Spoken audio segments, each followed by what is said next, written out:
ዘ ዶሜን ኦፍ ሪያሊቲ ወይም እውነታ ያለውን ዶሜን መረዳት በሳይንስና በፊዚክስ ጥናት ያለንን እምነት ያጠናክረዋል። የፊዚካል የሳይንስ ጥናት ህጎች ዘላለማዊ ገላጭ ወይስ ተቀያሪ ጊዜያዊ እውነታ? ቀጣይ በዚህ የቪዲዮ ክፍል ላይ ሁሉም ተብራርቶ ቀርቧል። እናንተም እንደተለመደው ላይክና ሼር እያደረጋችሁ በሳይንስ ላይ የምንሰራውን ቪዲዮ ያበረታቱ። ለዚህ ቻናል አዲስ የሆናችሁ ሰብስክራይብ ብታደርጉ ሳምንታዊ የሳይንስ ቪዲዮዎች የሚደርሷችሁ ይሆናል። የሳይንስን የፊዚክስን እድገት አስመልክቶ ሰዎች በሚከተለው መንገድ ሊረዱት ይችላሉ። የአርስቶትል ፊዚክስ በጋሊሊዮ ተተክቷል። የጋሊሊዮ ፊዚክስ ደግሞ በአይዛክ ኒውተን ሰፋ ባለ ጥናት ተካቷል። የአይዛክ ኒውተን የክላሲካል ፊዚክስ ጥናት ደግሞ በአልበርት አንስታይን አንጻራዊ ቲዎሪና ኳንተም ፊዚክስ ጥናት ተቀይሯል። ይህ ማለት ሳይንስ ዘላለማዊ ገላጭ የሆኑ ህጎችን የሚያሳውቀን ጥናት ሳይሆን ይልቁንም በሂደት የሚቀየሩ መርሆችን የሚያመነጭ የጥናት ዘርፍ ነው በማለት ሊረዱ ይችላሉ። እስኪ የስበት ኃይልን አስመልክቶ በተለያዩ ጊዜያቶች የነበረውን አረዳድ አንስተን እንመልከተው። አርስቶትል ትልቅ ክብደት ያለው መጠነ ቁስ በትልቅ የስበት ኃይል ይወድቃል ብሎ አስቀመጠ።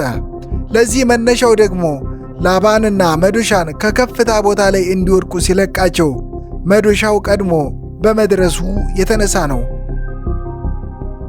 ይህ የአርስቶትል የስበት ጽንሰ ሐሳብ ለ2000 ዓመታት ገዢ ህግ ሆኖ ተቀባይነትን አግኝቶ ነበር። ከዛ ጋሊሊዮ መጣ። ይህንኑ ተመሳሳይ ሙከራን የተለያዩ ክብደት ያላቸውን ኳሶች ተጠቅሞ ሞከረ። በዚህም የአርስቶትል ሐሳብ ውድቅ አደረገ። እናም የስበት ኃይል ሁሉንም መጠነ ቁስ ያላቸውን ነገሮች በእኩል ኃይል እንደሚስብ አስቀመጠ። ይህንን ግንዛቤ ኒውተን በሂሳባዊ ቀመር ገለጸው። የአይዛክ ኒውተን ዩኒቨርሳል ግራቪቴሽን አለው ሁሉንም ክስተቶች በአስገራሚ ፕሪሲዥን መግለጽ የቻለ ነበር። የአይዛክ ኒውተን የስበት ህግ ለምን ጨረቃ በመሬት ዙሪያ እንደምትሽከረከር ይገልጻል። ፕላኔቶች በፀሐይ ዙሪያ ያላቸውን እሽክርክሮች ያስቀምጣል። ነገር ግን የሜርኩሪ ፕላኔት በተለያዩ ጊዜያት ለምን የተለያየ ኦርቢት ፓዝ ተከትላ እንደምትሽከረከር ግን ማስቀመጥ አልተቻለውም ነበር። አንስታይን በ1915 ጀነራል ሪላቲቪቲ ቲዮሪን አሳተመ። በዚህም ግራቪቴሽናል ፊልድ ኢኩዌሽን ፎርሙላን አስተዋወቀ። በዚህ ፔፐር አንስታይን የስበት ኃይል የሚፈጠረው በስፔስ ጂኦሜትሪ እንደሆነ ገለጸ። ከርብድ ስፔስ ግራቪቲን እንደሚፈጥርና ማስ ኤንድ ኢነርጂ ደግሞ ስፔስን ከርቭ እንደሚያደርግ ማስቀመጥ ቻለ። የአንስታይን የስበት ጽንሰ ሐሳብ የኒውተን ህግ መግለጽ ያልቻለውን የሜርኩሪን ኦርቢት እንቆቅልሽ ፈታ። ብላክ ሆል የሚፈጥረውን የስፔስ ሪጅን ከርብድ ስፔስ ገለጸ። ዩኒቨርስ ለምን ኤክስፓንድ እንደምታደርግ ገለጸ። የስበት ኃይል በፕላኔቶችና በፀሐይ ዙሪያ ብቻም ሳይሆን በመላው አጽናፈ ዓለም የሚፈጥረውን ቅርጽና መጠን ጥንቅቅ አድርጎ አስቀመጠ። እዚህ ጋር ጥያቄ ሆኖ መነሳት ያለበት ነገር እነዚህ በተለያዩ ጊዜ በተለያዩ ሴንቸሪ የቀረቡት የስበት ጽንሰ ሐሳቦች ሙሉ በሙሉ ስህተት ናቸው ወይ የሚለው ነው ማለት ነው። ለምሳሌ የአርስቶትል የስበት ጽንሰ ሐሳብ ስንመለከት ለ2000 ዘመን ተከትለነዋል። ከዛ አይዛክ ኒውተን መጣ፣ የእሱን ደግሞ ለ200 ዓመት ተከትለነዋል። አሁን ደግሞ የአልበርት አንስታይን ግራቪቴሽናል ፊልድ ኢኩዌሽን መጣ። ከ1915 ጀምሮ ስቲል ፎሎ እያደረግነው ነው። ገዢ ህግ አድርገን ተቀብለነዋል ማለት ነው። ከላይ እንደተመለከትነው የሳይንስ ህጎች በተለያዩ ጊዜያት ኢቮልቭ እያደረጉ ሃየር ቲዮሪዎች እየተፈለሰፉ ሲቀየሩ ተመልክተናል ማለት ነው። ታዲያ ይህ ምን አይነት ጥያቄ ያስነሳል? የሳይንስ ህጎች ዘላለማዊ ገላጭ አይደሉም ወይ? በሂደት ሁል ጊዜ ሊቀየሩ ይችላሉ ወይ? በፊትስ የነበሩት ስህተት ናቸው ወይ የሚለውን ጥያቄ ያስነሳል ማለት ነው። ይህንን ነው እንግዲህ ዘ ዶሜን ኦፍ ሪያሊቲ የሚለው ጽንሰ ሐሳብ ግልጽ አድርጎ የሚያሳየን። በፊዚክስ ጥናት ውስጥ ተቀባይነት ያላቸው እውነታዎች ሁል ጊዜም ቢሆን መለካት የሚችሉ መሞከር የሚችሉና ውጤታቸው የሚታዩ ናቸው።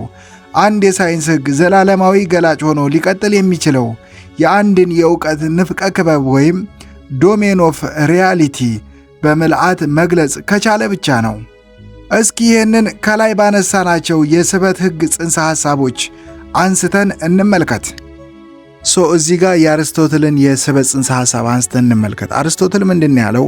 የተለያየ መጠነ ቁስ ያላቸው ቁስ አካሎች ከእኩል ከፍታ ላይ ወደ መሬት እንዲወርቁ ሲለቀቁ በተለያየ ፍጥነት ይደርሳሉ ነበር ያለው። በወቅቱ አርስቶትል የኤር እና የድራግ ፎርስ ሬዚስታንስን ኮንሲደር አላደረገም ማለት ነው።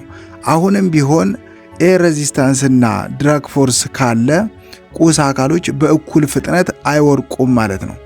ከዚህ ዶሜን ኦፍ ሪያሊቲ አንጻር ስንመለከተው አሁንም ቢሆን የአርስቶትል የስበት ጽንሰ ሐሳብ ትክክል ነው ማለት ነው። የአርስቶትል ጽንሰ ሐሳብ ሙሉ በሙሉ ውድቅ ሳይሆን የሆነው ፎር ስሞለር ዶሜን ኦፍ ሪያሊቲ አስ አፕሮክሲሜሽን ትሩዝ ሆኖ ነው የቀጠለው ማለት ነው እንጂ ሙሉ በሙሉ የማይሰራ ወይም ትክክል ያልሆነ ነገር ሳይሆን አሁንም ቢሆን ኤር ሬዚስታንስ እና ድራግ ፎርስ ሲኖር ቁስ አካሎች በእኩል ፍጥነት አይወድቁም ማለት ነው። ጋሊሊዮ ጋሊሊ ቁስ አካሎች በእኩል ፍጥነት ይወድቃሉ በማለት በሙከራ ሳይቀር በሊኒንግ ታወር ላይ ያብራራው የስበት ጽንሰ ሐሳብ ሁል ጊዜም ቢሆን የአየር ቅውሞች በሌለበት በቫኪዩም ውስጥ ሲፈተሽ ትክክል ነው። ኢን ዘ አብሰንስ ኦፍ ኤር ኤንድ ድራግ ፎርስ ሬዚስታንስ ወይም በዚህ ዶሜን ኦፍ ሪያሊቲ ይህ ሕግ ትክክል ነው። እሺ አሁን ደግሞ የአይዛክ ኒውተን ዩኒቨርሳል ግራቪቴሽናል ሎው አንስተን እንመልከት። የአይዛክ ኒውተን ዩኒቨርሳል ግራቪቴሽናል ሎው ፕላኔቶች እንዴት እንደሚሽከረከሩ ያላቸውን ፔሪድ ኦርቢታቸውን ሳይቀር በአግባቡ መግለጽ የቻለ ፎርሙላ ነው ማለት ነው። አሁንም ድረስ ሳተላይቶችን ከመሬት ወደ ስፔስ ኢጀክት ስናደርግ የምንጠቀምበት ብቸኛ ፎርሙላ ነው ማለት ነው።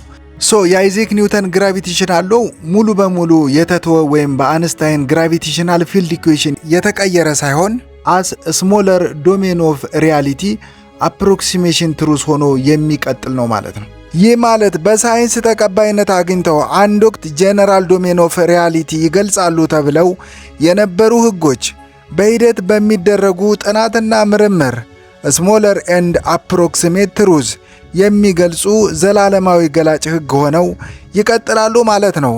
በአሁኑ ሰዓት ጄኔራል ዶሜን ኦፍ ሪያሊቲ ወይም ጥቅል ሁኔታን ይገልጻሉ ብለን የምናምንባቸው ሳይንስ በጥናቱ ያገኛቸው የተፈጥሮ ሕጎች በሂደት አነስተኛ ለሆኑ እውነታ ብቻ ገላጭ ሆነው ሊቀጥሉ ይችላሉ። ይህ ማለት ግን እነዚህ ሕጎች በፍጹም ውድቅ ናቸው ማለት ግን አይደለም። ውድ ተመልካቾቼ ለዛሬ ይዤላችሁ የቀረብኩት የሳይንስ ቪዲዮ ከላይ የተመለከታችሁትን ይመስል ነበር። ቀጣይ በሌላ የሳይንስ ቪዲዮ እስከምንገናኝ ቸር ቆዩ፣ ቸር ሰንብቱ።